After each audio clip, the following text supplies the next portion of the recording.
Good evening, everyone, and welcome to the 2025 McNair Conversations on the American South.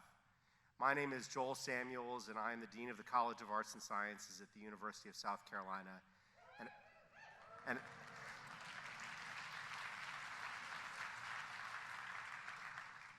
it's my pleasure to welcome you here tonight. I am also the person responsible for the bolded language in every email that you've gotten over the past 10 days that read that no music will be performed. The alternative was that I would sing R.E.M. cover songs for the night, and I guarantee you, no one would win with that. This is going to be an extraordinary evening of conversation between Michael Stipe and our own Dr. Mark Smith. I'd like to extend a special welcome to some of our distinguished guests this evening, including the Chair of the Board of Trustees at the University of South Carolina, Thad Westbrook, our former College Arts and Sciences Dean and my good friend, Marianne Fitzpatrick. And I'd especially like to recognize Chief Justice Jean Toll, last year's McNair Honoree. Yes, please.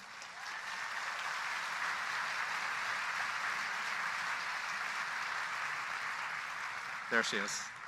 A trailblazer in the law here in South Carolina and around the nation. And if you missed last year's extraordinary conversation, it can be found on the Take on the South website. And I would commend it to you if you have a chance. I want to thank you all for being here, and I want to thank everyone. I'm not going to name them all in the interest of time, both from the College of Arts and Sciences and the Koger Center who've made tonight happen. This is, without a doubt, the largest crowd we have had for a conversation, and we hope that this crowd will replicate for each and every McNair conversation into the future. Before we get started with introductions, I need to take a point of personal privilege as the Dean of the College, and not only say wow and what an extraordinary audience, but with a little bit of the violin music you might hear on PBS, I need to talk about the importance of events like tonight in the moments that we are in right now, and the importance of your presence and your support. As a college, we really value our engagement with the community. We see it as an essential part of what we do across the university, and tonight is one of many events that we do to bring our community together, town and gown, in conversation. It's a breath of fresh air for me personally, not to be crunching numbers about various scenarios in light of grant terminations and modifications, and just to enjoy this moment. And I hope we all have a moment to just relax and enjoy tonight. But to continue offering programs like this and the many others we bring to the community, we need your support now more than ever.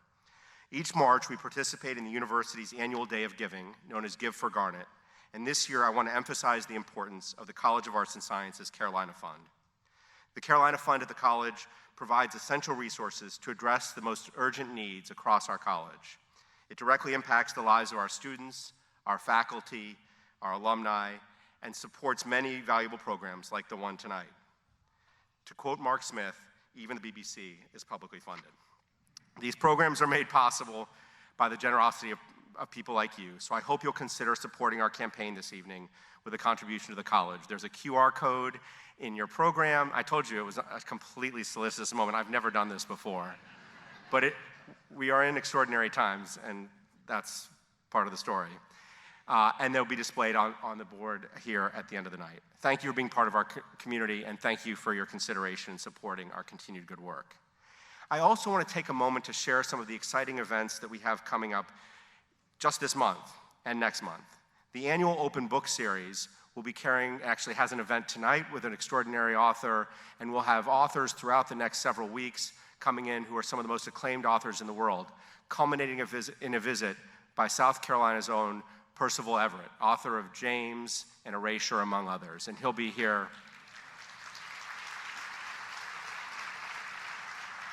He will be here on April 4th. That will be in the Hootie Johnson Auditorium. Although it's sold out, there is a waiting list, and if you weren't aware of it and would like to come, please, please, please sign up. We're excited for that event.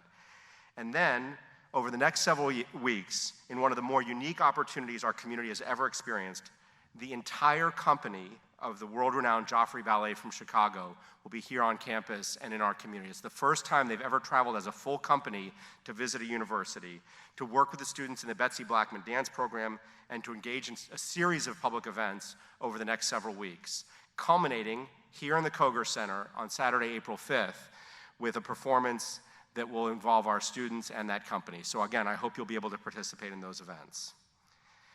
Indeed, we've been hosting events like this all year and for many years. Just in the last month, Daniel Mendelsohn, one of the country's leading public intellectuals, joined me in conversation on the topic of memory and history as part of our annual Solomon Tenenbaum lecture.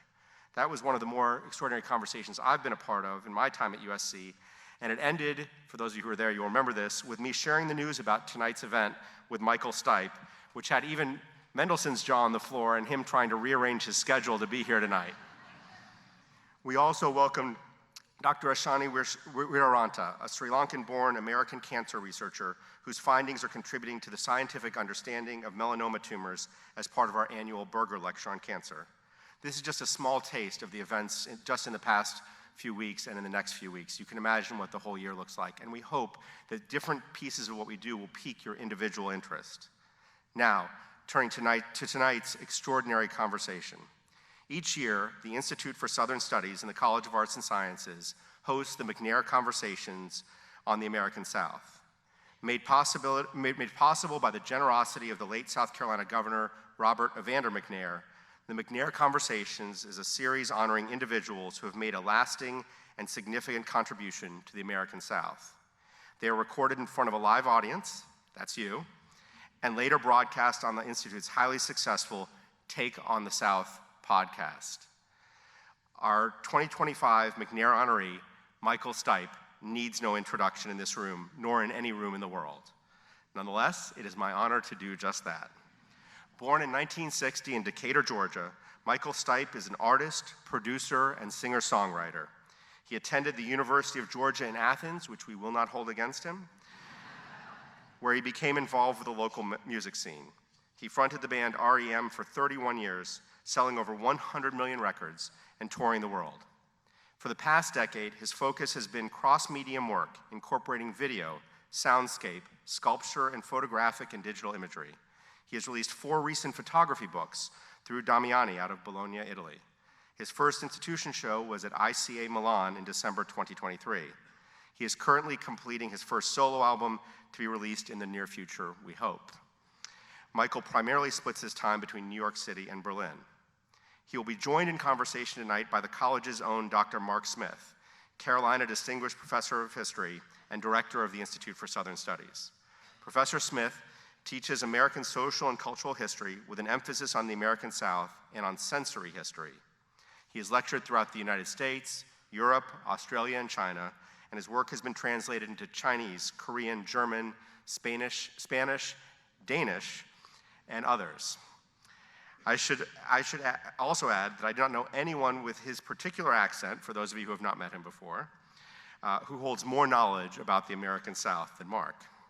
Indeed, Mark has been credited by many for creating an entire subfield of Civil War studies focused on the olfactory senses. And so it seems fitting that tonight we explore the Southern angle of one of the most prolific and versatile artists to emerge from the region as we collectively listen in on a conversation between Mark Smith and the remarkable artist, Michael Stipe. Please join me in welcoming them.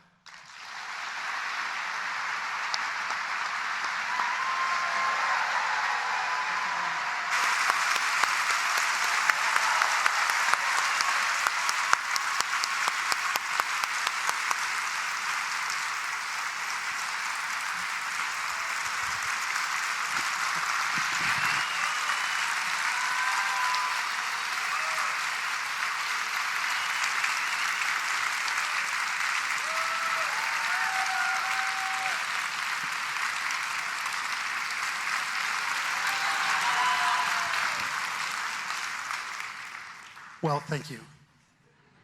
Hi. I think they like you, Michael. Just a bit. Well, good evening. Thank you, Dean Samuels. Before we start our conversation, a few housekeeping matters. I just want to say thank you to a few people who have been instrumental to this evening. Dean Samuels, unwavering support from the Dean's Office, people at Comms, Megan Plott, Morgan Watson, Laurie Carey. The folks at the Koga Center have been absolutely superb. Nate, Karen, Steve, thank you.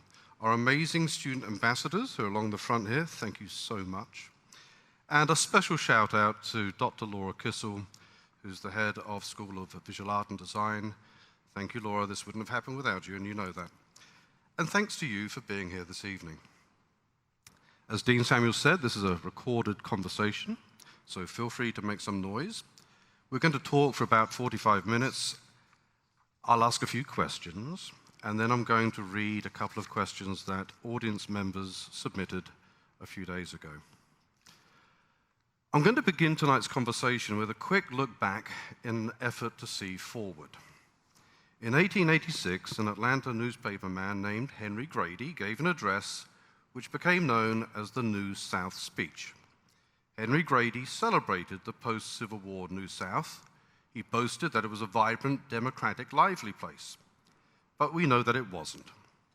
What Henry Grady was selling amounted to a fable of the Reconstruction of the South. I had to work that in somehow. Henry Grady's New South was a very long time in coming. Some of it arrived in the 1950s and 1960s with the Civil Rights Movement, but another part, perhaps the most vibrant, dynamic, and vital part, arrived even later, in the 1970s, 1980s, and 1990s. Tonight we celebrate one of the architects of that new South, that creative, ingenious, visionary South. He is most closely associated with what was Henry Grady's hometown, Athens, Georgia. We've already welcomed him. Now it's time to congratulate him. He is this year's McNair Honoree, and as you know, his name is Michael Stipe. Congratulations, Michael.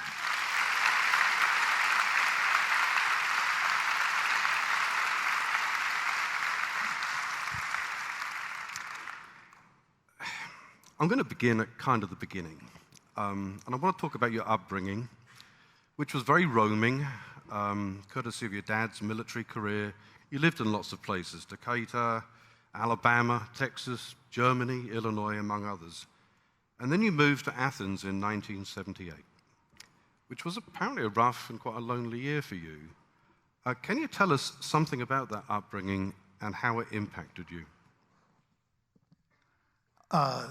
The impact is lifelong and resonant. Yes, we traveled a lot with my father, and I have memories, very distinct memories from each of the places that we lived. But I have to say that I discovered as a young man that Texas, when we lived there, is not a part of the South.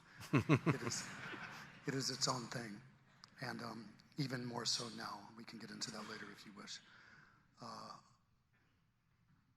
Living in Germany felt at the time for myself and my sisters like a very exotic place.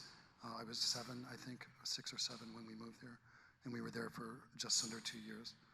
I remember almost every day, I think, of that, and it's, in fact, my first real memory of music came from there. But my roots are really very much in the South, the real South.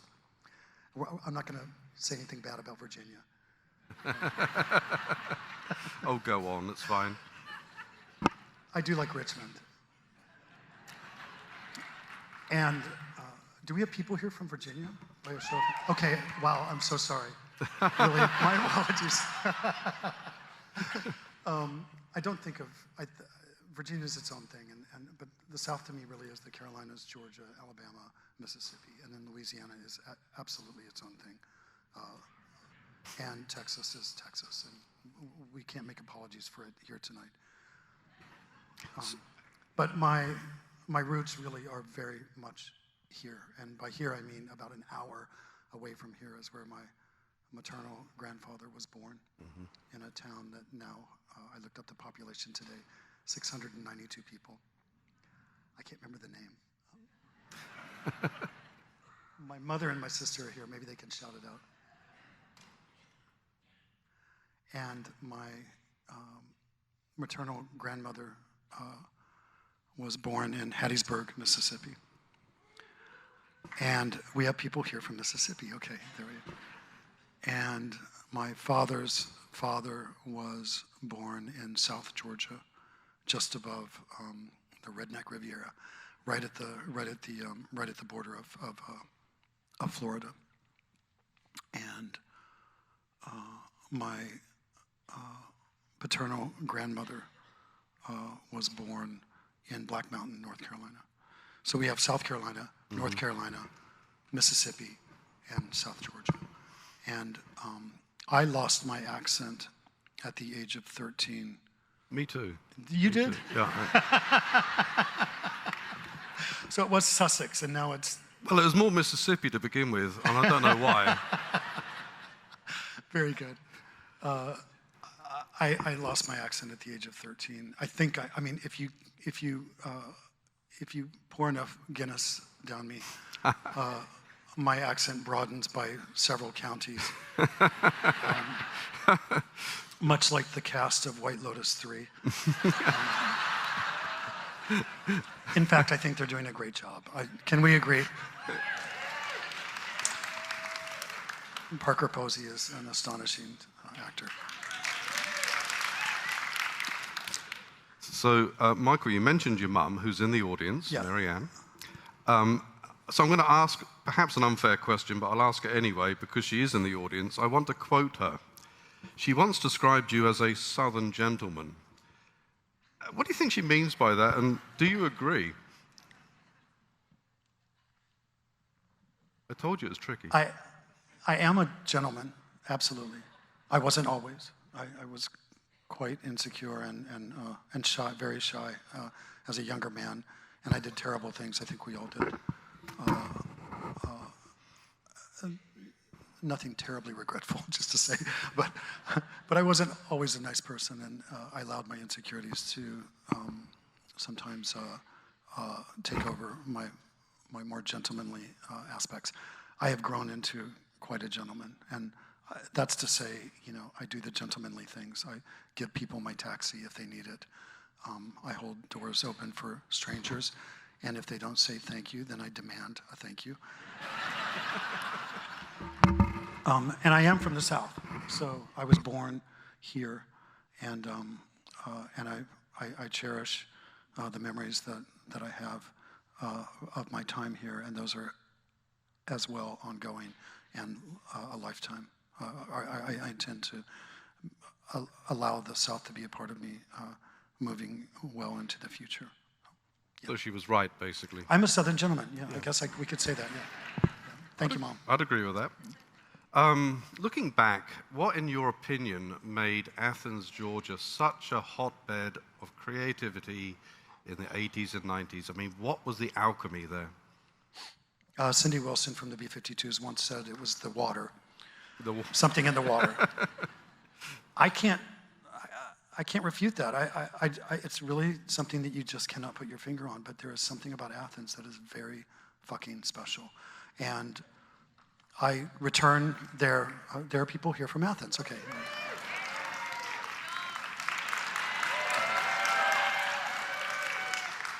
This is, after all, becoming a podcast, so you can be louder if you need to. And you can cut that line out. Yeah, there's something there. And when my father retired from the Army in 1978, and we were living in a small town outside of East St. Louis. It's now known for being next to the place where Wilco came from, and William S. Burroughs actually is from East St. Louis, so that's kind of exciting. Mm-hmm. But I was going to college there. I was living with a punk rock band. I had been immersed into punk music then, at that point, for 3 years, and had decided what I was going to do at the age of 15, and I was going to do it. My parents moved to Georgia to be closer to their parents who were aging, and they chose Athens because my uncle went to college in Athens, and he was a great activist there for disability rights, civil rights, women's movement. He was incredible, and he remains incredible. And but in 1978, to an 18-year-old living in this urban hellhole outside of East St. Louis with a punk rock band, we had no money. You know, we ate spaghetti and cut each other's hair. And Athens seemed to me like the most vanilla, hummus, hippie, Cowtown. I had visited there, and I was like, no fucking way. It's beige. There's nothing there for me. But I ran out of money, and I got in the car and I drove to Georgia and took night classes and was very lonely for about a year. You're correct in your introduction. I was still at that point extremely shy and quite uncertain about who I was and where and how I fit in. It took years for that to happen. And now I can sit on the stage and talk. And that's fine. That's good. But it took a while. I didn't know, of course, that what was happening there, this nascent scene with the B-52s, Pylon, the band Pylon, the Method Actors, these groups that were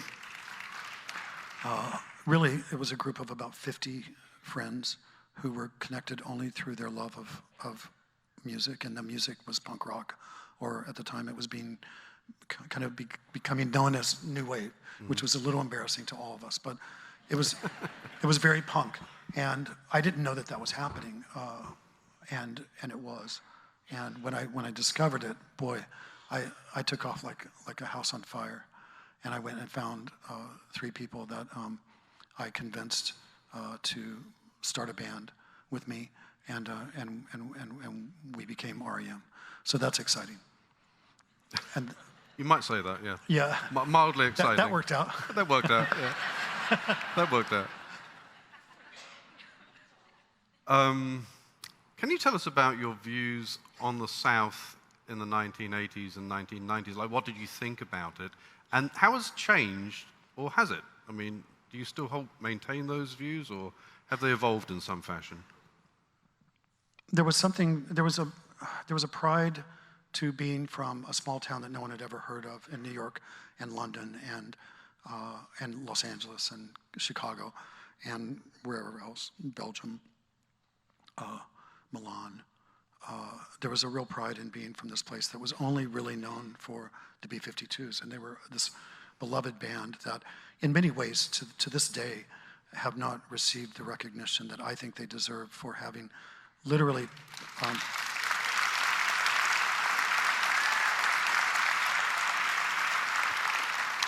they, as a group, just by being themselves, they moved mountains. They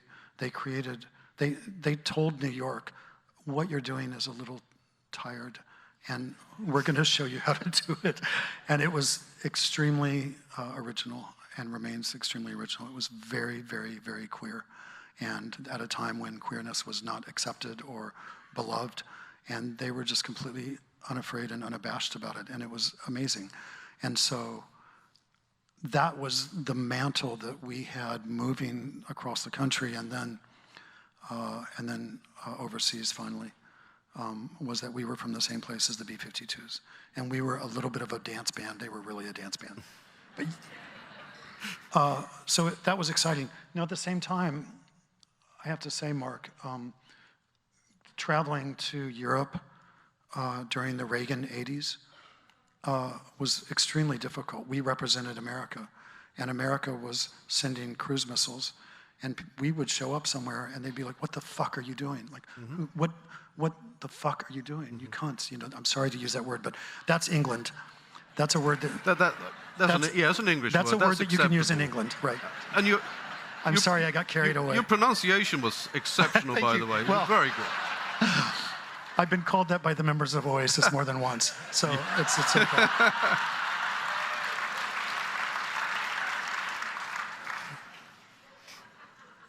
Anyway, to my point, it was really difficult because I wasn't political. I didn't know. I didn't like Reagan. I voted for Jimmy Carter, of course, because he's from Georgia. Yes. Okay. And that was my first time voting. But, you know, we became quite activists and quite politicized very quickly because we had no choice. We had to answer these people, even little music magazines here and there. And they were everywhere. They were in Italy, they were in France, they were in Germany, they were in Belgium, they were in Luxembourg, they were in the UK, they were in Ireland. And they all had their separate things. This was before, of course, the internet and before cell phones and what have you. So we had to answer those questions over and over again. We had to establish for ourselves a position. Also, being from the South, people even in America to this day have an idea of what the South is. And my job, part of my job throughout my entire adult life has been saying, that is not, that is, yes, it is. Yes, that exists. Yes, that completely sucks. It exists around the world and it always will. However, I'm not that. And I represent something different. And you need to figure that out real fast. Now, that was also not an easy conversation to have, nor at the time, I mean, I was 23, 24 years old, not terribly convincing, but we did our best to let people know that not everyone in the South was horrible, really messed up, racist, misogynist pigs. And then through our actions and through our work and through the way that we composed ourselves and the way that we built our business, if you can call it that, we made good on those promises of being Southern gentlemen and being good people and being good people from a place that wasn't always good, and representing something that I think everyone in this room, I can make wide sweeping assumptions that everyone here probably is in agreement with me that being from the South isn't always easy. I have a friend from New York, a dear friend. He's Iranian. He moved here at the age of 9. His wife is Chinese American, raised in Singapore. He really wanted to come and visit the home that I kept in Athens, but he was terrified of how he would be accepted as a brown man or as a man who is Iranian. And I had to convince him that it was really, really okay. And that Athens particularly is really okay. You can come to this little blue island of goodness and see it for yourself. And he now comes back on a yearly basis to visit, which is nice. Switching gears just a bit, and this is one of those deceptively simple questions, and I don't know what the answer is. I'm curious, when did you know you'd become famous?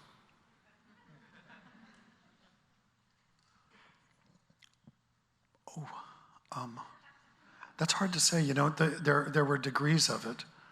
The time that really, the time that it really landed on me, probably 1985, I went through a very deep depression for about a year and a half, and we didn't recognize what it was at the time. But I wasn't sure that I wanted to be famous then. And then I realized that it was something that I really did want. The teenage dream that I had at the age of 15 did not match up with the reality of fame and performing. And it didn't occur to me that you have to have a talent of some kind to be in a band. And so I developed that talent, and I did a good job of it. But I think really, to answer your question, Mark, when Losing My Religion became an international song of the summer kind of hit, and I remember walking through New York City and being recognized not only by people my age who looked kind of cool, but every single person looked at me and went, "You're that guy. You're Moby." And I was, "No, I'm not."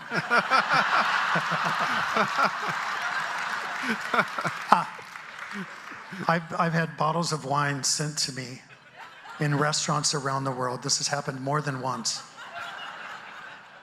Thanking me for my work in Dangerous Liaisons. John Malkovich. They're both very handsome men, so I accept it. The only thing that we have in common, other than we all have heads and eyes, is that we're somewhat bald and very, very pale.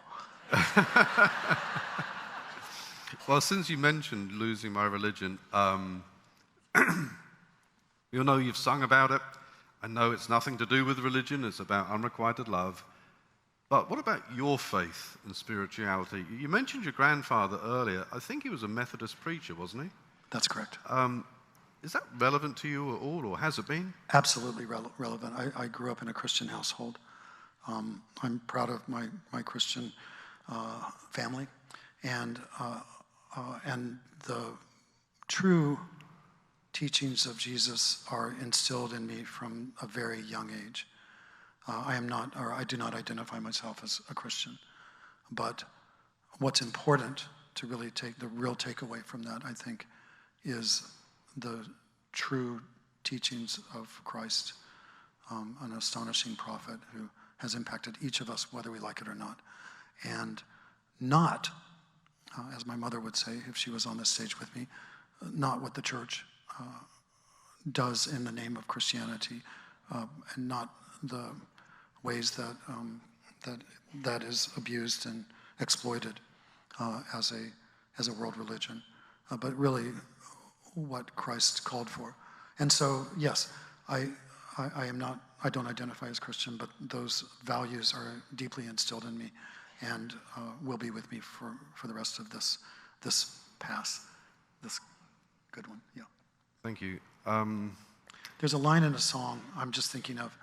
Yeah. It's about I chose a character who has lived through Katrina and is born and raised in New Orleans and has been put on a bus with a tepid cup of coffee in a styrofoam cup and is being sent somewhere to get away from the destruction that happened under George W. Bush and his administration. Well, it was a hurricane. I mean, it was I can't blame him, but the response wasn't very good. That's my point. Fair. Anyway, the line is, the kids have a new take on faith. You pick up the pieces and get carried away. And this is what I think the 21st century has to offer in terms of each of us developing the Church of Michael, the Church of Mark, the Church of Ian and Samantha. We take from, you're named Ian now, I just want to tell you that. Hi, Sam. We each take from these different belief systems and we piece it together to create something that resonates and speaks to ourselves. And that, as long as it's moving towards goodness and celebrating love and tolerance of one another, and is open-hearted and curious, that is what we need. That is the way forward for this century. And so that guy, that's just something that I wrote. Thank you.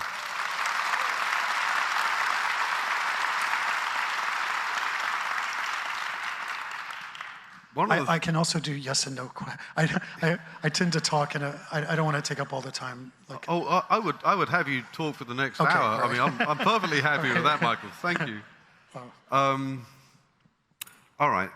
So one of the things about teaching at a university when you're as old as I am, and the students come in where they're 19 and 20, is that they don't remember a time before the internet. They don't remember a time before cell phones. But you were bridging things. And I'm curious how you felt when your songs, your lyrics, your sense of storytelling of necessity became visualized on MTV. I mean, were there any southern inflections to those videos? Were there any tensions in how you chose to visualize those lyrical stories? Yes. The record company hated me for it. And MTV dismissed us as not interesting and sidelined. And so we were sidelined for a while until we finally brought culture came to us. We did not go to them. And I say that with all false modesty. We did not spearhead anything, but we were a part of a movement that did, in fact, change the way we think about popular culture. And MTV was a big part of that in the 1980s. I was as horrified as anyone by the dancing girls with big hair and the Michael Jackson ridiculousness. And I didn't, it didn't represent who we were. Mm-hmm. And so I was trying to find ways to represent who we were as a band. And I did so with, in a few cases, I think you're referring to Howard Finster, a great outsider artist from Georgia, who was a friend of mine. One of the first videos that we made was in his garden with him. A series of videos that we made with my drawing and painting teacher, James Herbert, which is called Left of Reckoning, which is the 5 songs on one side of our second album that came out in 1983 or 84. And yeah, that was with R.E.M. Miller, another outsider artist from Georgia. And then a video that I directed, possibly my directorial debut. I'm blushing under the makeup as I say that, but I'm not wearing makeup, by the way. That was just, but I could. I'll sideline that for a second because it's amazing for me to be backstage with you. And a lot of the work that I'm doing right now has to do with what happens behind the curtain. And so I'm placing, I don't want to say too much, but because I don't want to jinx myself, but I'm still working on it. But I'm placing a lot of it back there, and it's really cool. There's a lot of grease paint, and there's a lot of sadness and a lot of joy. Can't Get There From Here was a song on one of the records, and I just went around Athens and filmed all these silly things like haystacks and us in old cars, and I don't know. MTV hated it, but they finally came around to us a couple of years later, and then when Losing My Religion hit, that was 11 years after we started. We were a very slow burn, but by the time we got there, I had seen the great Sinead O'Connor's Nothing Compares to You, and I was very moved by it, and I realized that you could lip sync in a video and make it feel real. And so I chose to lip sync for Losing My Religion, and it was a huge fucking smash hit.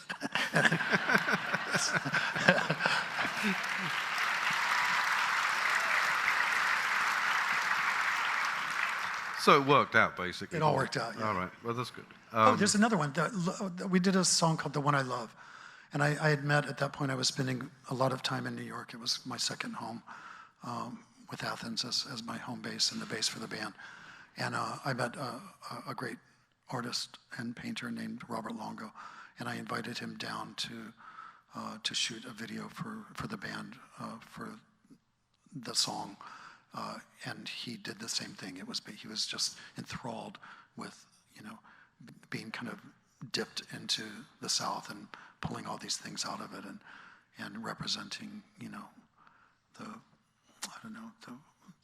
the differences, I guess, between Athens or, Georgia and South Carolina and New York and New Jersey. Yes, so I was actually going to ask you about R.E. Miller and folk art and Yeah. how, I know that it was important to you in the 1980s. Has it remained important to your art? That kind of connection to Southern folk life art? Such a good question. I immerse myself so deeply into outsider art. That's my preferred term for it. I don't know what other people call it now. But that I almost kind of burned myself out on it. And the work that I'm now quite interested in is work by people that are heavily on the spectrum or who are utilizing their autism in a way that presents us with beautiful things to think about and to look at. And yeah, that's my taste has moved on, I would say. Mm-hmm. But I've kept I don't have a collection, but I always bought stuff if I could afford it, and I couldn't for a long time. But I would buy stuff that I liked and by people that I liked. There's a artist from North Carolina named James Harold Jennings, who I went and visited with friends of mine, and he made these beautiful. He lived in 6 or 7 school buses that he had built little rooms into, and he had put tunnels where you could. He was a small man, and you could crawl between them, and that's where he did his work. And so I was really enthralled with him. But yeah, I mean, I still love outsider art. I love looking at it, and it inspires me deeply. It's also, I'm fascinated with Dutch painting from the 1700s, particularly dark landscapes. And I also love certain types of contemporary art, and then I despise a lot of contemporary art. I'm not sure how relevant this is, but it might be in some roundabout way. I read that COVID for you marked a distinct break in time. There was very much a before and very much an after, which was interesting to me because you often play with Faulkner's idea that the past is never really dead, but COVID seems to be this break in time. Can you tell us a bit about that and why that was so? I'll try to keep it short. I was born in 1960, so each decade for me is an important, I was born on January 4th, 1960. So every decade as we count them in our calendar is exactly 10 years of my life. And in 1980, I turned 20 years old, and I had, at that point, figured out who I was as a sexual creature, and I started exploring that very deeply. And then this gay cancer came that went on to become known as AIDS. And I ran from it. It was absolutely perhaps the most terrifying time in my life that I can remember. Thinking that I was sick, I wasn't, but not knowing. And it was, 4 years before I was able to get tested anonymously, going on a tour the next day to find out that I was HIV negative, and thrilled that I had made it through that, but it left a very deep wound inside of me. That's along with the number of people that I lost, and lovers and people that I was close to, and with New York as a backdrop, living just off of Christopher Street,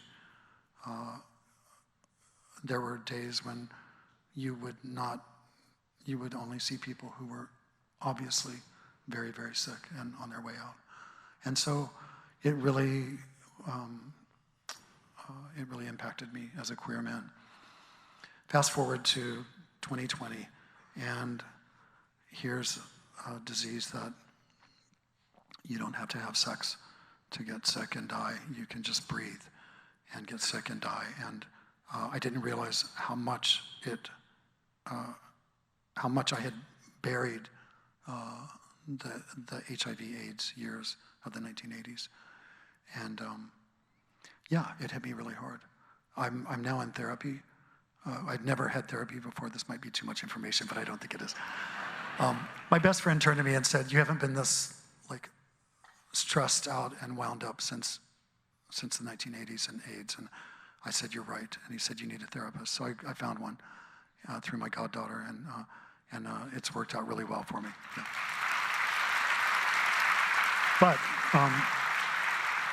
we are still, I read an article yesterday about people living with long COVID, and a friend of ours was joining us tonight, driving from Asheville, North Carolina.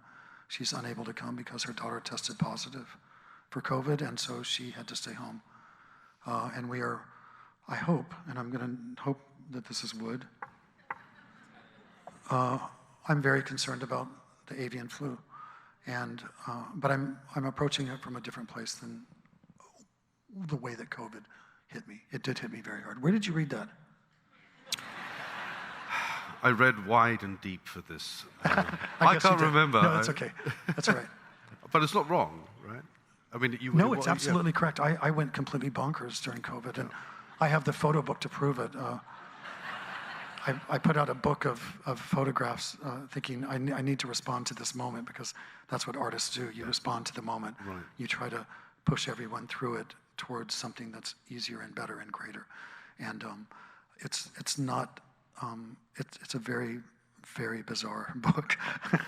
But I mean, I'm proud of it. It's the runt baby of my babies. Yeah.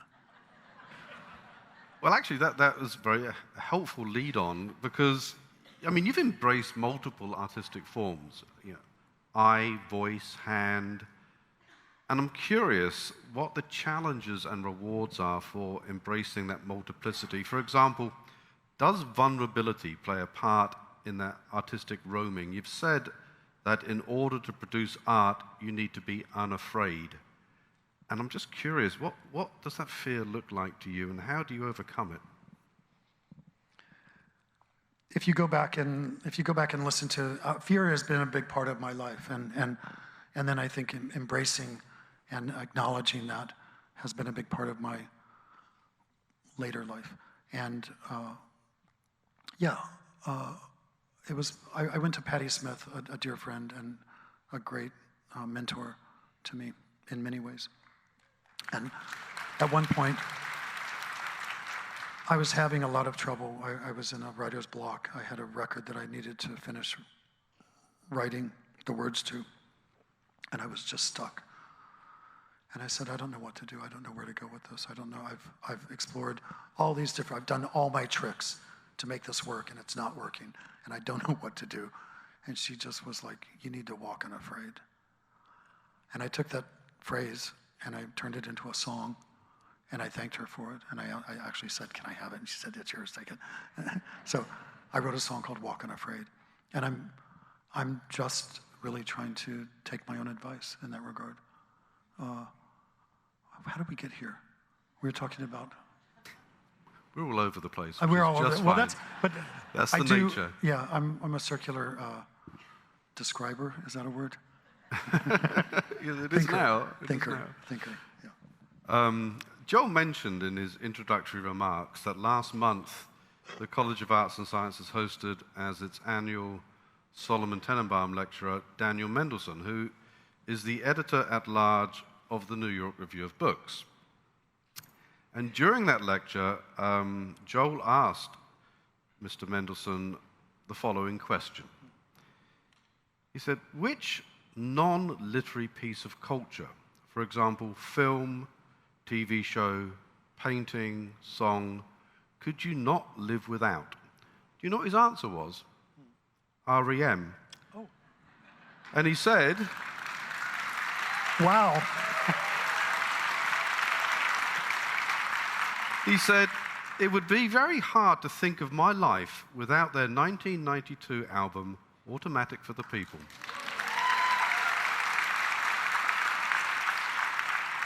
So I'm going to ask you the question that was asked of Daniel Mendelsohn. Which non-literary piece of culture, film, TV show, painting, song, could you not live without, and you can't say the New York Review of Books?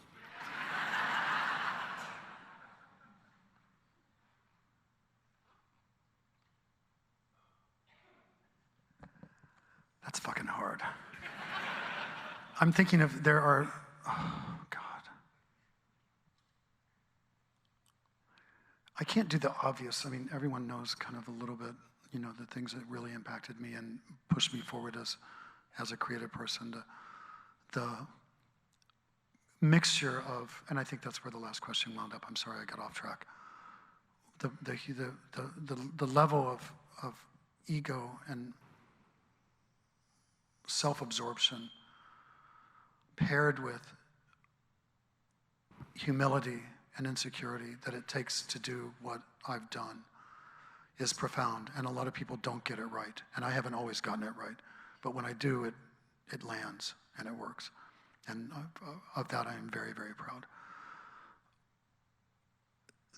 The obvious answer would be the third track on the first album by Patti Smith called Horses, which came out in 1975, and which I bought the day it came out and listened to all night long and threw up. I was eating a bowl of cherries, and that's all that I ate. I was 15, and I cleaned myself up and went to school and said, that's what I'm going to do. And I commenced to do it. So I would say that track, which is about a young boy whose father dies, and he goes out into the field of birds after the funeral, and he imagines a spaceship with his father in it, and the spaceship takes him up into the sky, and he's transporting himself. He's working, obviously, he's working through his mourning and his grief with this fantastic imagination. And it's based on a true story. But I don't want to say that. What I want to say is, I was in Paris. My boyfriend is French, with his mother, and we were at the Pompidou.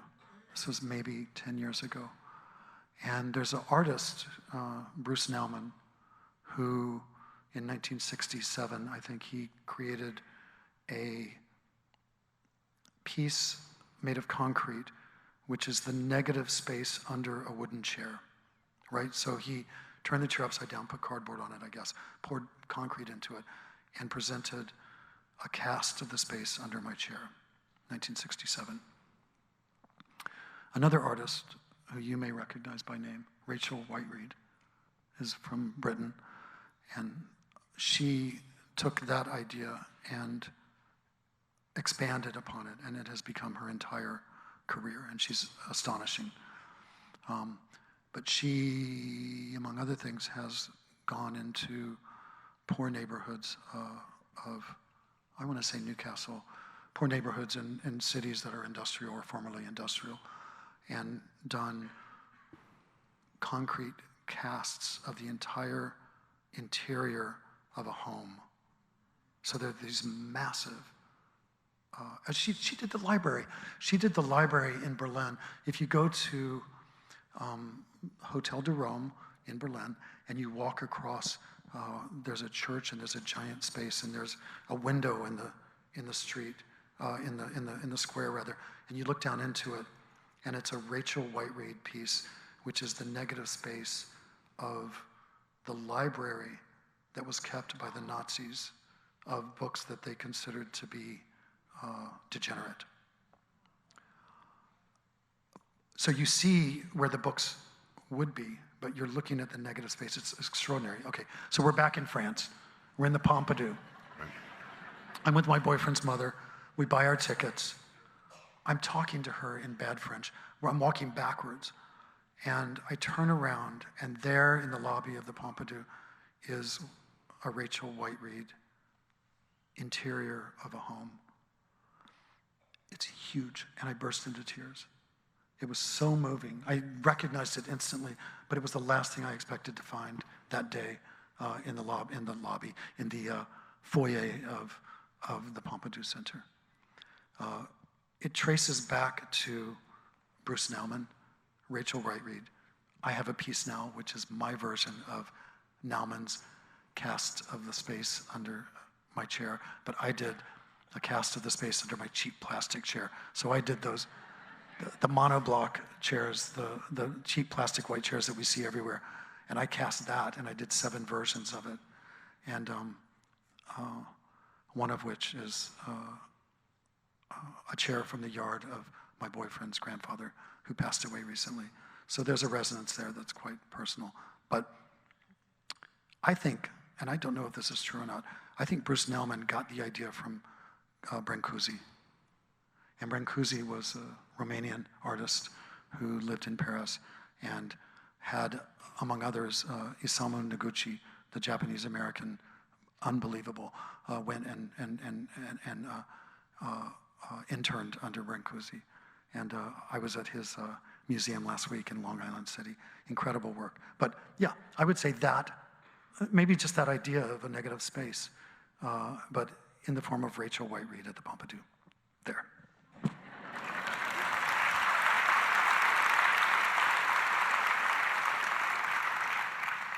I know lots of people probably know this story, but I think it's so poignant. If you could just share it very briefly.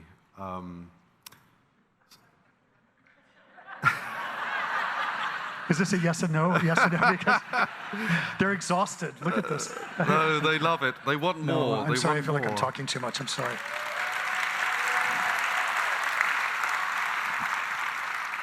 So you mentioned Patti Smith and that terribly important moment when you're exposed to her music. It's much, much later that you actually pick up the phone when you're in Spain, I think, and call her. Could you tell people why you phoned her and what happened as a result? Yeah. It was my former band, R.E.M, were touring. We had just flown from Singapore to San Sebastian, which is in the north of Spain. It was a 26-hour trip. I wrote a song about it. called Departure, which is actually a great song. And, well, it is. It's not really what I listen to, but I like it very much. And yeah, the song is written about, in this trip from Singapore to San Sebastian, there was a lightning storm. It was orange, the color, the main color of the storm. And it was below us. We were across probably some ocean, I don't know which one. And the Indian Ocean, maybe. And no, that doesn't make sense. Well, we were above the ocean. But we were above the storm, and so I was looking out the window and everyone was asleep and it was orange. And I got really sad because a friend of mine had died a few years before that, and I was upset that this is the kind of thing that he would have really loved. And I was really angry. I was upset, and then I was sad, and then I was angry that he wasn't there. And so we landed. I was very jet-lagged, and I wrote the song on a hotel napkin, and it is exactly as I wrote it. And that's brilliant when it happens like that. It doesn't always. But we're in San Sebastian, rehearsing for the European leg. My best friends are there with me. Tom Gilroy, Jim McKay, Jane Pratt was there. Ethan Hawke was there. Nena Cherry was there with my goddaughters and her husband Cameron. And Doug Copeland was there, the guy who wrote Generation X. We were all there. And we met these anarchist students, film students. They had blue hair, and they were really Spanish, and they were beautiful, and they loved smoking hash. And they turned us on to absinthe, which was wildly illegal at the time. They took us to this little mom and pop store, and this mama, kind of like in her 60s, they asked the right question, and she looked at all of us and went behind a curtain and bent down and picked up these clear bottles with cassette tapes, the sticker from a cassette tape, and on it said absenta. And it was hooch. The real thing. It was the real thing. So we were with these hash-addled absinthe drinkers. It doesn't get better. I mean, this is like, it's like Toulouse-Lautrec, right? And it's Valentine's Day, and Patti Smith had recently lost her husband, and it was Valentine's Day, and I thought she needs someone to call her and just say Happy Valentine's Day. So I got her phone number and I called her. And you'd never spoken to her? We'd never spoken before, no. And she knew me from MTV. She knows all those videos. She loves Into the World as We Know It, and I Feel Fine. And her husband, Fred Sonic Smith, was an astonishing singer-songwriter, guitarist. Yeah, I said Happy Valentine's Day, and that was that. We met later, I think that was in February of 1995, and we met in July or August of that same year when the band played in Detroit. And I went to visit her on a day off and met her and her daughter and her son. I'm performing next week with her daughter for a benefit concert at Carnegie Hall. And we're performing, it's a celebration of the songs of Patti Smith. So it's a nice full circle. Yeah, it is. Life is wonderful. Whoever said never meet your heroes, is that? Meet your heroes. Some of them are going to be assholes, but most of them are probably pretty cool.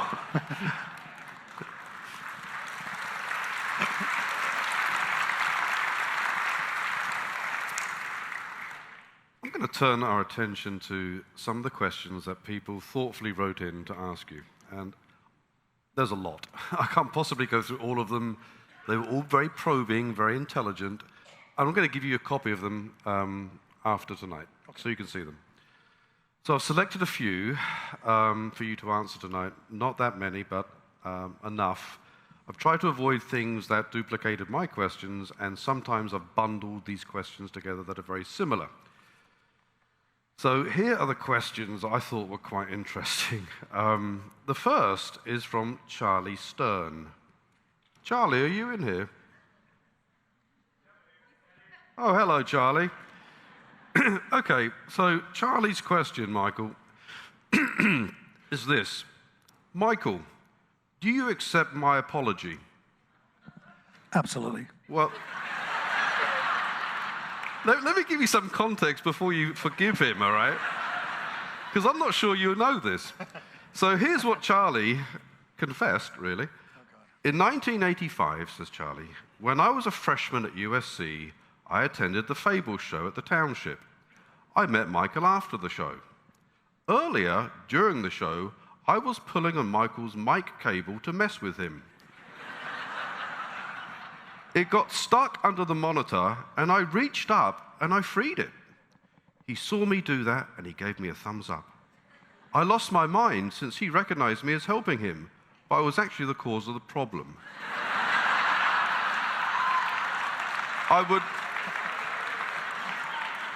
I would like to apologize for messing with him and come clean that I really didn't deserve the thumbs up. Do you forgive Charlie?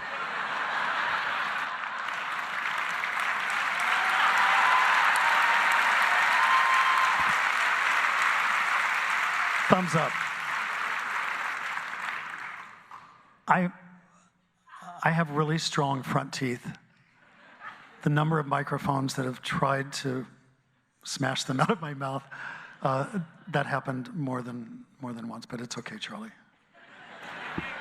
We can all move forward now. You've been absolved, Charlie. Congratulations. The next question really comes from two people, but they're separate questions. From Wendy Homeyer, and I'm going to bundle it with TJ Lyerly's question. Wendy asks, in 1983, R.E.M. played twice at the Russell House Ballroom at USC, first with the English Beat, and later that year with Let's Active. During that time, college radio stations like WUSC were vital in promoting emerging bands. Did you ever connect with WUSC, and what do you remember most about those shows and the atmosphere at USC back then? And TJ Lyerly asked a similar question. What was your impression of Columbia when you first came to play here in the 80s? Do you have any good memories, apart from Charlie?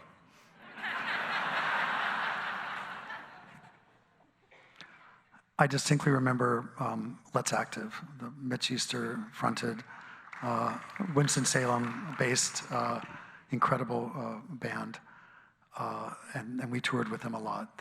They're great friends. And Mitch, of course, was the producer for R.E.M's first two albums. The first single? No, I don't know. The first EP and the first album, Murmur, and the second album, Reckoning, were all done at Reflection Studios in Charlotte, North Carolina, which I recently went to, oh God, this is gonna sound really name-droppy, but it's okay. I'm friends with Elton John. He's fucking amazing, Charlie.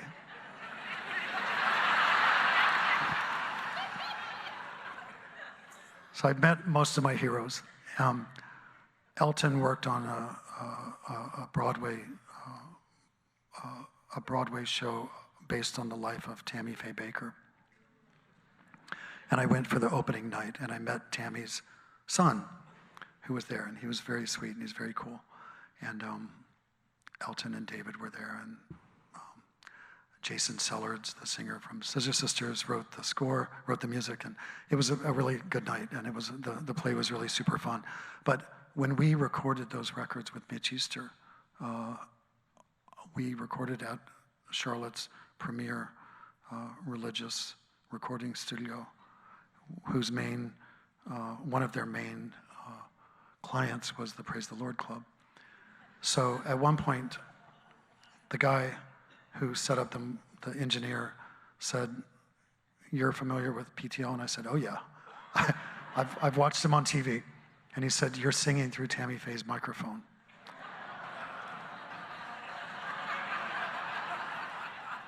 Murmur and Reckoning were recorded. on the same microphone that Tammy Faye Baker sang her songs. It's just mind-blowing, isn't it? So there's Let's Active, and then there's the English Beat. And they were this, oh my God, they were incredible, that band. They were just astonishing. They had 2 lead singers. There was Rankin Roger, and there was Dave Wakeling. And Roger is black, and Dave is white. And the band were a mixture from England. And they had this incredible, it wasn't until I met the Go-Betweens from Australia that I found a group that could work together in such, harmony is the wrong word, but they each presented different ideas that came together to create something completely new. And at a time when, white people and black people weren't on stage together, it was incredible, but they were just unbelievable musicians and performers. Anyway, years later, in London, I'm at our record company's office for the first time, and Stiv Bators was there from the Dead Boys. I met him. The bass player, whose name was Shuffle, from the English Beat, was there, and he had a new band that he was presenting for the first time to the record company. But before he brought in the singer, whose name is Roland Gift, he told me that I looked like a fucking hippie because I had long curly hair, and I looked great actually, but and I said, you look like a fucking busboy, because he had short hair. He looked ridiculous. We all looked great, but anyway. In true British, we've toured together fashion, we exchanged insults, and then he introduced me to Roland, and that was the beginning of Fine Young Cannibals. So exciting, right? All this to say, so I've dropped a bunch of names here, but I have no memory of playing in Colombia. I'm really sorry. I'm so sorry. Did I skirt around that well? Yeah. No, to be completely honest, when I was touring with the band, and I go into a trance state, particularly on stage, and I sometimes have to be told what happened. I don't really remember. When it's good, when it's great, I don't really remember. And if someone says, oh, you did that thing with the monitor, and the guy almost knocked your teeth out, and you gave him the thumbs up, and yeah, I remember that. Charlie.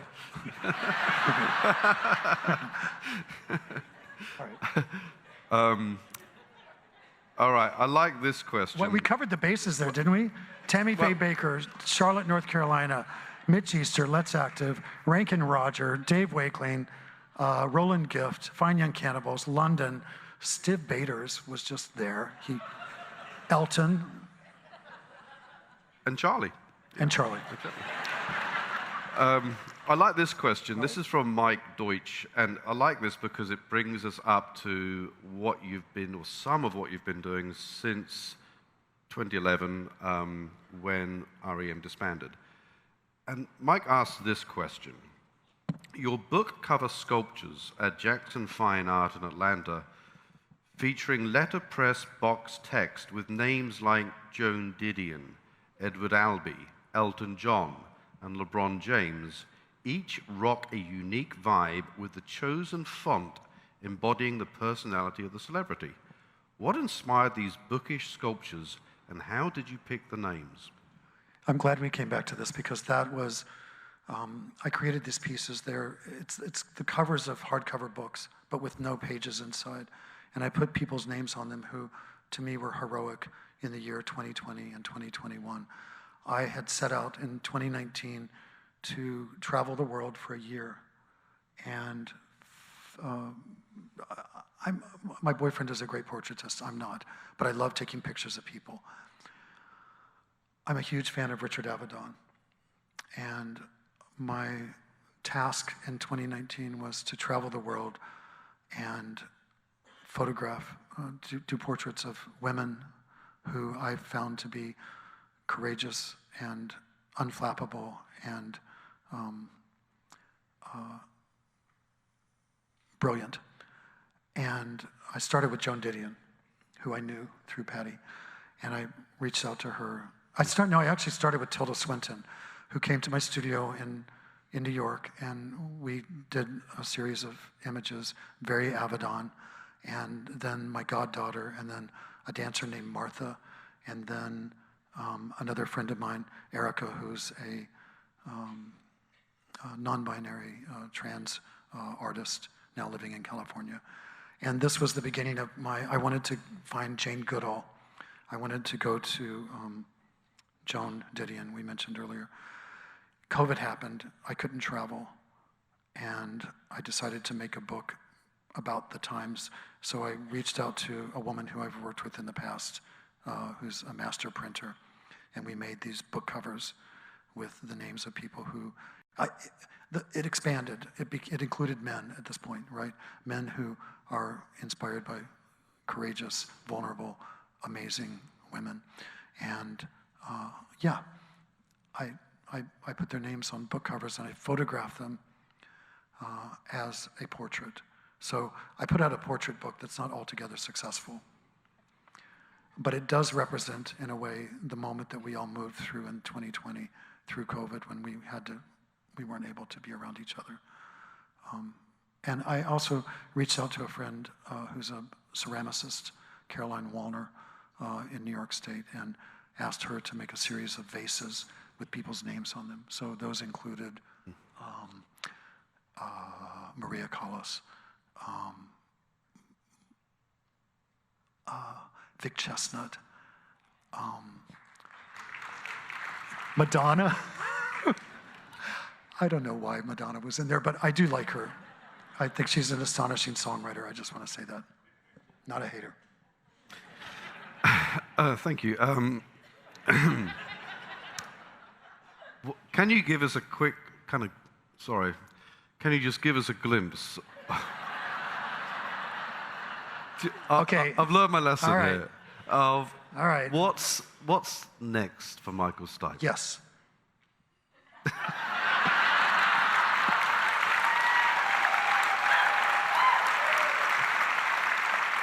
Well, it's been a lovely evening. Thank you very much. I know you're doing all sorts of stuff. Can you share some of it with us? I'm working on a solo album. It's been, don't clap yet. It's been really difficult because, of course, R.E.M. set the bar so high for me, and I can't get that out of my head. And so I'm separating myself from the world in the coming months to work on finishing the 9 songs that I haven't yet written the words for. But the songs are there. They're amazing.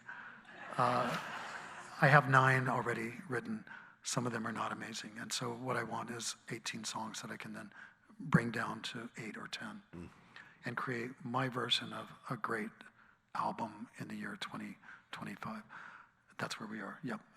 And so that's really at the front of my thinking in my head right now and my work.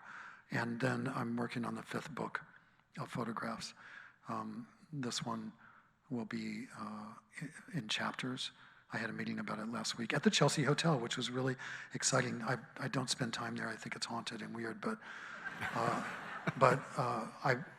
I met the publishers there, and we talked about the 5th book for Damiani, which is based out of Bologna.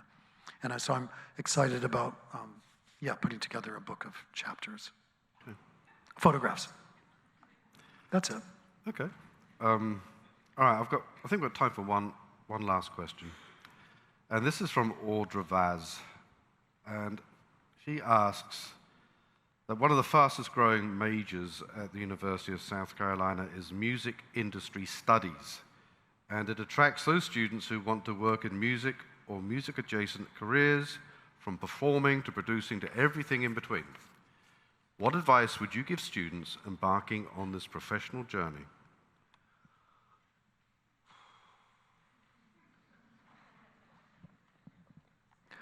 I always did a really good job of ignoring the more business side of the music industry. I was surrounded by people who protected me and allowed me to be the person that I am, who you've met a pretty good version of tonight, I have to say. It's not always easy.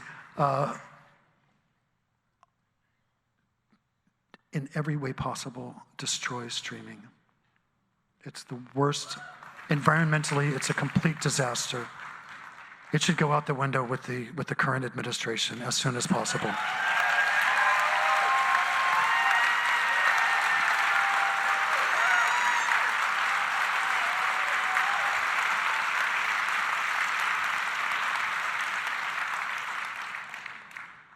Sound advice. I'd like to give a shout out to the people here signing at the side of the stage. My sister,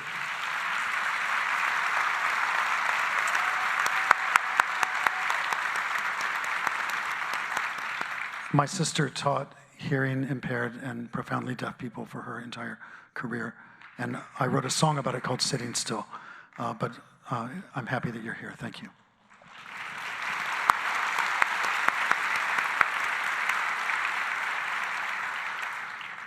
Michael, you've been very generous with your time, your wisdom.